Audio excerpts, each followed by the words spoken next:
Courteous reader, I have heard that nothing gives an author so great pleasure as to find his works respectfully quoted by other learned authors.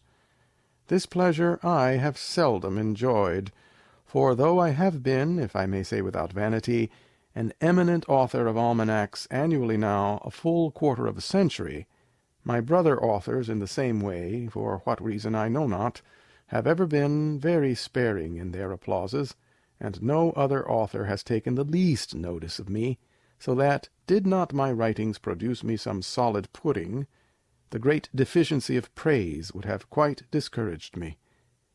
I concluded at length that the people were the best judges of my merit, for they buy my works, and besides, in my rambles, where I am not personally known, I have frequently heard one or other of my adages repeated with, as poor Richard says, at the end on't.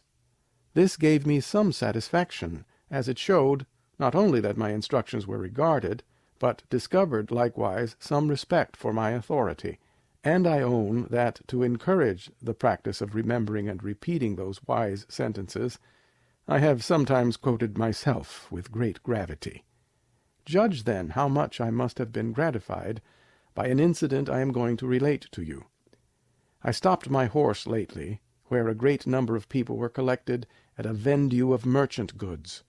The hour of sale not being come, they were conversing on the badness of the times, and one of the company called to a plain, clean old man, with white locks, "Pray, Father Abraham, what think you of the times? Won't these heavy taxes quite ruin the country? How shall we ever be able to pay them? What would you advise us to?" Father Abraham stood up and replied, "If you'd have my advice, I'll give it you in short. For a word to the wise is enough, and many words won't fill a bushel, as poor Richard says." They joined in desiring him to speak his mind, and gathering round him, he proceeded as follows. "Friends," says he, "and neighbors, the taxes are indeed very heavy, and if those laid on by the government were the only ones we had to pay, we might more easily discharge them. But we have many others, and much more grievous to some of us. We are taxed twice as much by our idleness, 3 times as much by our pride, and 4 times as much by our folly, and from these taxes the commissioners cannot ease or deliver us by allowing an abatement. However, let us hearken to good advice, and something may be done for us. God helps them that help themselves, as poor Richard says in his almanac of 1733. It would be thought a hard government that should tax its people 1/10 part of their time to be employed in its service. But idleness taxes many of us much more, if we reckon all that is spent in absolute sloth, or doing of nothing, with that which is spent in idle employments or amusements, that amount to nothing. Sloth, by bringing on diseases, absolutely shortens life. Sloth, like rust, consumes faster than labor wears, while the used key is always bright, as poor Richard says. But dost thou love life? Then do not squander time, for that's the stuff life is made of, as poor Richard says. How much more than is necessary do we spend in sleep, forgetting that the sleeping fox catches no poultry, and that there will be sleeping enough in the grave, as poor Richard says. If time be of all things the most precious, wasting time must be, as poor Richard says, the greatest prodigality, since, as he elsewhere tells us, lost time is never found again, and what we call time enough always proves little enough. Let us then be up and be doing, and doing to the purpose. So by diligence shall we do more with less perplexity. Sloth makes all things difficult, but industry all easy, as poor Richard says, and he that riseth late must trot all day, and shall scarce overtake his business at night, while laziness travels so slowly that poverty soon overtakes him, as we read in poor Richard, who adds, "Drive thy business, let not that drive thee," and early to bed and early to rise makes a man healthy, wealthy, and wise. So, What signifies wishing and hoping for better times? We may make these times better if we bestir ourselves. Industry need not wish, as Poor Richard says, and he that lives upon hope will die fasting. There are no gains without pains. Then help, hands, for I have no lands, or if I have, they are smartly taxed. And as Poor Richard likewise observes, he that hath a trade hath an estate, and he that hath a calling hath an office of profit and honour. But then the trade must be worked at, and the calling well followed, or neither the estate nor the office will enable us to pay our taxes. If we are industrious, we shall never starve. For as Poor Richard says, at the working man's house hunger looks in, but dares not enter. Nor will the bailiff nor the constable enter, for industry pays debts, while despair increaseth them, says Poor Richard. What though you have found no treasure, nor has any rich relation left you a legacy? Diligence is the mother of good luck, as Poor Richard says, and God gives all things to industry. Then plough deep while sluggards sleep, and you shall have corn to sell and to keep, says poor Dick. Work while it is called to-day, for you know not how much you may be hindered to-morrow, which makes Poor Richard say, one to-day is worth 2 to-morrows. And farther, have you somewhat to do to-morrow? Do it to-day. If you were a servant, would you not be ashamed that a good master should catch you idle? Are you then your own master? Be ashamed to catch yourself idle, as poor Dick says, when there is so much to be done for yourself, your family, your country, and your gracious king. Be up by peep of day. Let not the sun look down and say, inglorious here he lies. Handle your tools without mittens. Remember that the cat in gloves catches no mice, as Poor Richard says.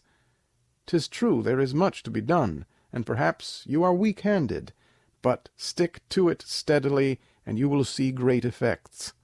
For constant dropping wears away stones, and by diligence and patience the mouse ate into the cable, and little strokes fell great oaks, as Poor Richard says in his almanac, the year I cannot just now remember. Methinks I hear some of you say, must a man afford himself no leisure? I will tell thee, my friend, what Poor Richard says.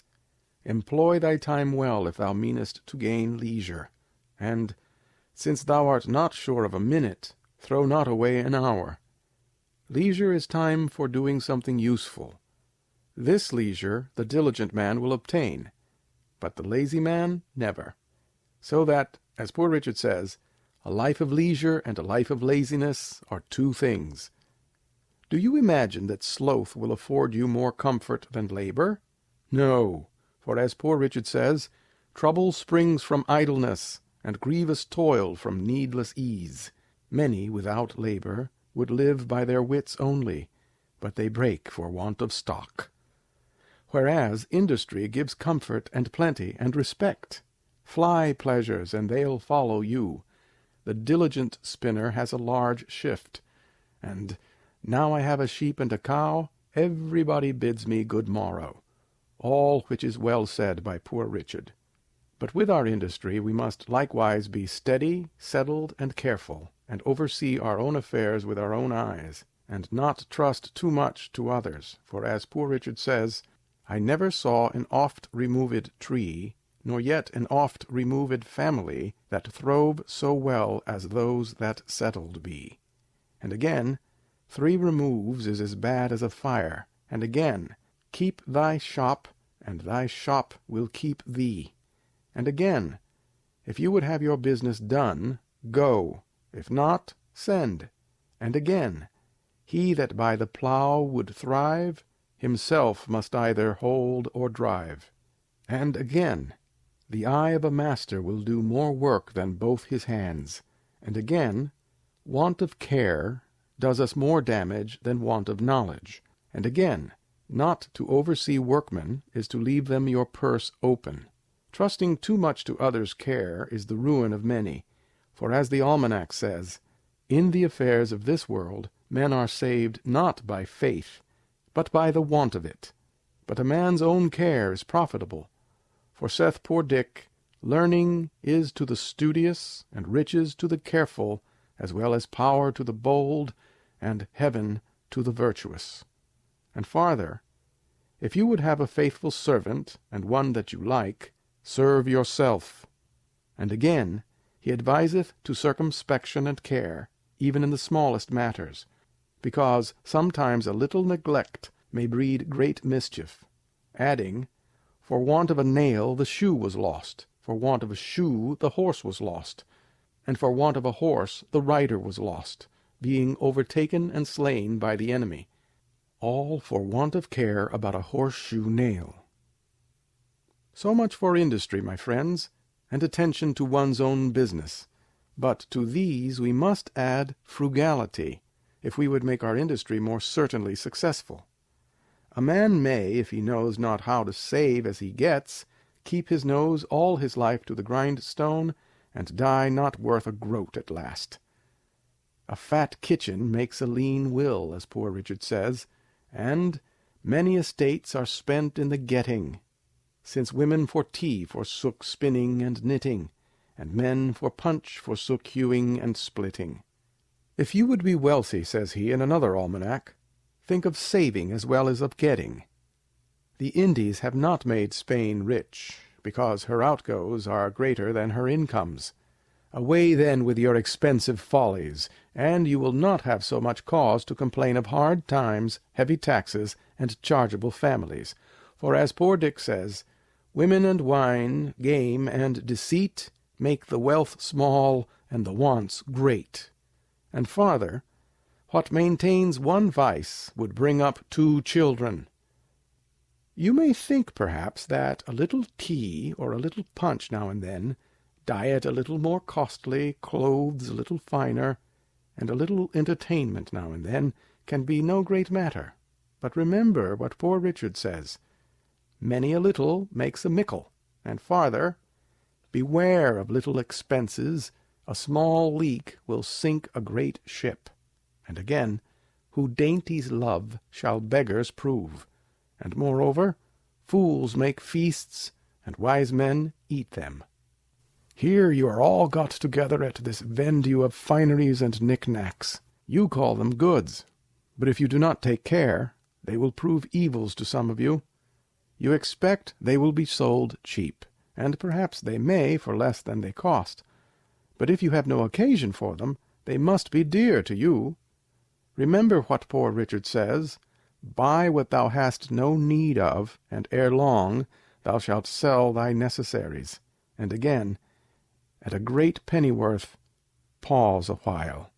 He means that perhaps the cheapness is apparent only and not real, or the bargain, by straightening thee in thy business, may do thee more harm than good. For in another place he says, many have been ruined by buying good pennyworths. Again, poor Richard says, 'tis foolish to lay our money in a purchase of repentance.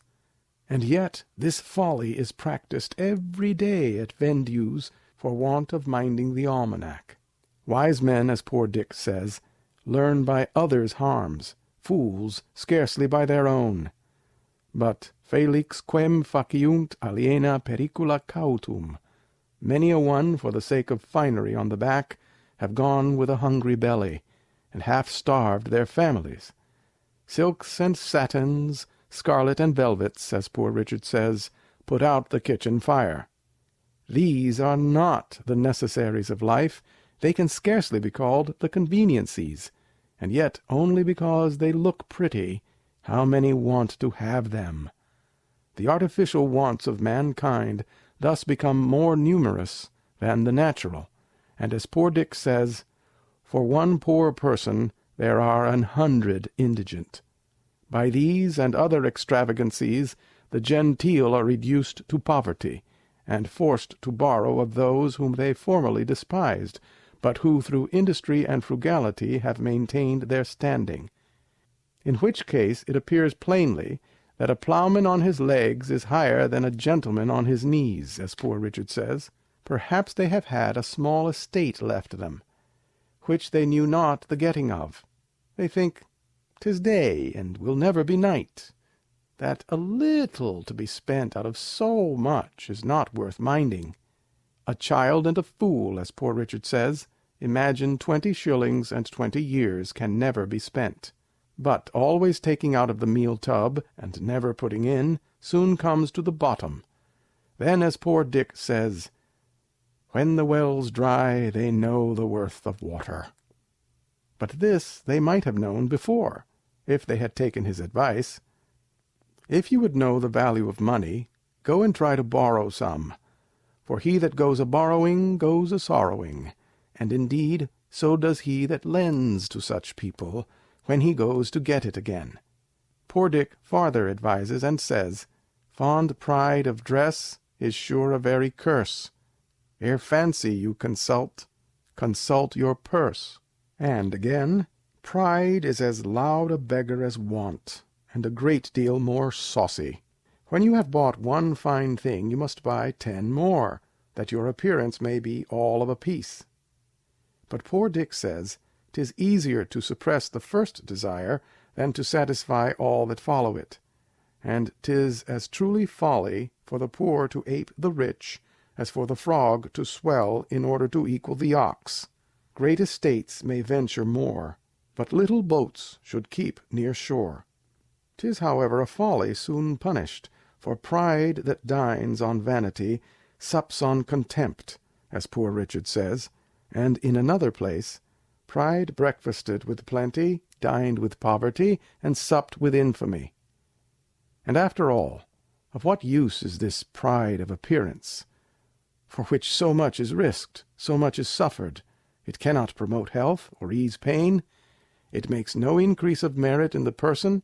It creates envy. It hastens misfortune. What is a butterfly? At best, he's but a caterpillar dressed. The gaudy fop's his picture just, as Poor Richard says. But what madness must it be to run in debt for these superfluities? We are offered, by the terms of this vendue, 6 months' credit, and that perhaps has induced some of us to attend it, because we cannot spare the ready money, and hope now to be fine without it. But think what you do when you run in debt. You give to another power over your liberty. If you cannot pay at the time, you will be ashamed to see your creditor. You will be in fear when you speak to him. You will make poor, pitiful, sneaking excuses, and by degrees come to lose your veracity, and sink into base, downright lying. For as Poor Richard says, the second vice is lying, the first is running in debt. And again to the same purpose, lying rides upon debt's back, whereas a free-born Englishman ought not to be ashamed or afraid to see or speak to any man living. But poverty often deprives a man of all spirit and virtue. 'Tis hard for an empty bag to stand upright, as Poor Richard truly says. What would you think of that prince or that government, who should issue an edict forbidding you to dress like a gentleman or a gentlewoman, on pain of imprisonment or servitude? Would you not say that you are free, have a right to dress as you please, and that such an edict would be a breach of your privileges, and such a government tyrannical? And yet you are about to put yourself under that tyranny when you run in debt for such dress. Your creditor has authority at his pleasure to deprive you of your liberty by confining you in jail for life, or to sell you for a servant if you should not be able to pay him. When you have got your bargain, you may perhaps think little of payment, but creditors, Poor Richard tells us, have better memories than debtors, and in another place says, creditors are a superstitious sect, great observers of set days and times. The day comes round before you are aware, and the demand is made before you are prepared to satisfy it, or, if you bear your debt in mind, the term, which at first seemed so long, will, as it lessens, appear extremely short. Time will seem to have added wings to his heels as well as shoulders. Those have a short Lent, saith Poor Richard, who owe money to be paid at Easter. Then, since, as he says, the borrower is a slave to the lender, and the debtor to the creditor, disdain the chain. Preserve your freedom, and maintain your independency. Be industrious and free. Be frugal and free. At present, perhaps, you may think yourself in thriving circumstances, and that you can bear a little extravagance without injury, but for age and want, save while you may. No morning sun lasts a whole day, as Poor Richard says. Gain may be temporary and uncertain, but ever while you live, expense is constant and certain. And 'tis easier to build 2 chimneys than to keep one in fuel, as Poor Richard says. So rather go to bed supperless than rise in debt. Get what you can, and what you get hold. 'Tis the stone that will turn all your lead into gold, as Poor Richard says. And when you have got the philosopher's stone, sure you will no longer complain of bad times or the difficulty of paying taxes. This doctrine, my friends, is reason and wisdom. But after all, do not depend too much upon your own industry and frugality and prudence, though excellent things, for they may all be blasted without the blessing of heaven, and therefore ask that blessing humbly, and be not uncharitable to those that at present seem to want it, but comfort and help them. Remember, Job suffered and was afterwards prosperous.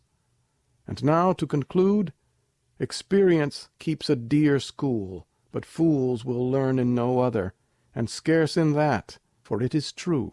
We may give advice, but we cannot give conduct, as Poor Richard says. However, remember this, they that won't be counselled can't be helped, as Poor Richard says.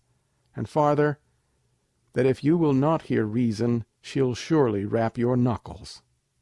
Thus the old gentleman ended his harangue. The people heard it, and approved the doctrine, and immediately practised the contrary, just as if it had been a common sermon. For the vendue opened, and they began to buy extravagantly, notwithstanding all his cautions and their own fear of taxes. I found the good man had thoroughly studied my almanacs, and digested all I had dropped on those topics during the course of 25 years. The frequent mention he made of me must have tired any one else, but my vanity was wonderfully delighted with it, though I was conscious that not a 10th part of the wisdom was my own, which he ascribed to me, but rather the gleanings I had made of the sense of all ages and nations. However, I resolved to be the better for the echo of it, and though I had at first determined to buy stuff for a new coat, I went away resolved to wear my old one a little longer. Reader, if thou wilt do the same, thy profit will be as great as mine. I am, as ever, thine to serve thee, Richard Saunders. July 7th, 1757.